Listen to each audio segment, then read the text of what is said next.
ირაკლი ღარიბაშვილი ფარულად და შენიღბულად აქტიურად ახორციელებდა სხვადასხვა ტიპის ბიზნეს საქმიანობას და იღებდა განსაკუთრებით დიდი ოდენობით არალეგალური წარმომავლობის შემოსავლებს. მას როგორც თანამდებობის პირს გააჩნდა როგორც შემოსავლების, ისე გაწეული ხარჯების დეკლარირების ვალდებულება. ზემოაღნიშნული უკანონო შემოსავლების ლეგალიზაციის მიზნით თანამდებობის პირის ქონებრივი მდგომარეობის შესახებ წარდგენილ დეკლარაციებში უთითებდა ყალბმონაცემებს, რომ თითქოს ოჯახის წევრისგან ყოველწლიურად საჩუქრად იღებდა დიდი ოდენობით თანხებს.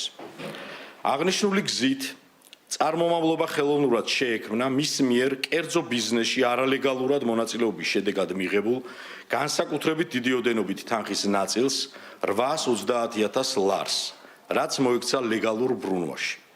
გარდა აღნიშნულისა, დაუსაბუთებელი ქონებისთვის კანონიერი სახის მისაცემად ირაკლი ღარიბაშვილმა 2023-2024 წლებში შეიძინა და მასთან დაკავშირებული პირის სახელზე დაარეგისტრირა 463,630 ლარად ღირებული 2 ავტომანქანა.